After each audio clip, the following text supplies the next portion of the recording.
Ma vocation est née d'une rencontre forte que j'ai faite personnellement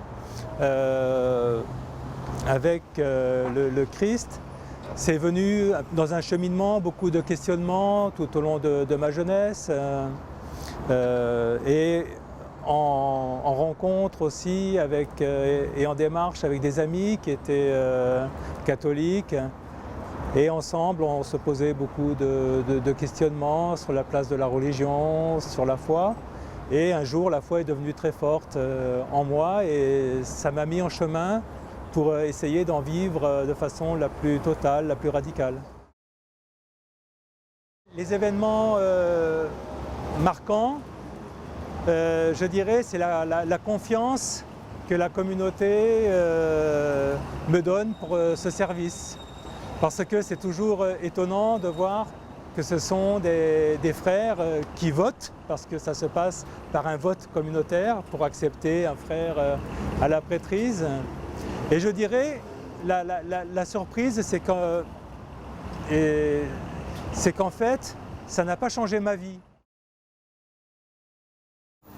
Pour moi, ce qui est très fort, ce qui est très frappant, c'est la démarche de confiance que les personnes ont envers moi, en l'occurrence, le prêtre moine que je représente. Et je suis toujours émerveillé et j'essaye vraiment de me mettre profondément à l'écoute de ce que les gens portent et livrent.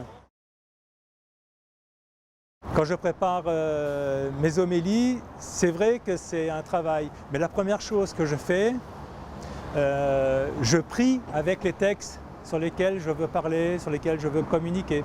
Et j'essaie de trouver des idées directrices qui à la fois me nourrissent et qui en même temps me permettent aussi de passer une nourriture à ceux qui écoutent. Donc voilà, donc c'est un vrai travail, je dirais, de préparation. Si on cumule les temps de prière que nous avons au cours de la journée, ça fait à peu près 5h30 de prière. Autant que de travail et ensuite que de repos et de prière personnelle ou d'études. Donc c'est vrai que je dirais la prière a vraiment une place centrale, c'est vraiment l'expression profonde aussi de mon engagement. Je pense que la beauté de la vie et la beauté de la croissance humaine, c'est de prendre conscience des difficultés et de savoir avancer avec elles, parce que derrière la difficulté, il y a toujours un pas de croissance.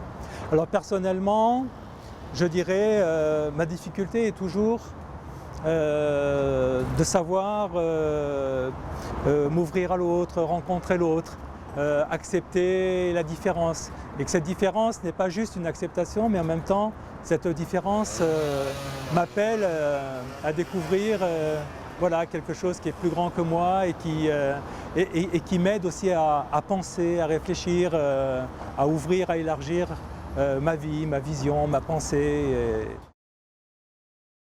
Ce qui me rend vraiment joyeux, c'est de vivre en cohérence avec ce que je crois. Et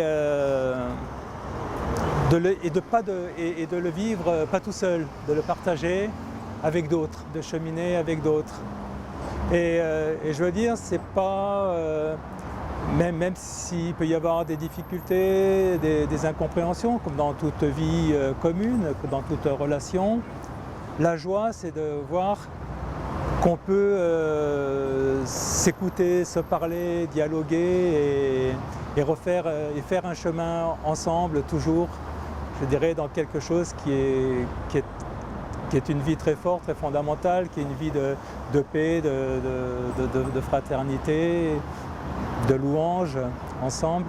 Et moi, la vraie joie se trouve là, plutôt dans la vérité de la démarche, dans la cohérence et dans ce travail que je fais aussi sur moi-même pour me mettre en vérité, pour approfondir. Et ça me construit beaucoup et ça me donne beaucoup de joie.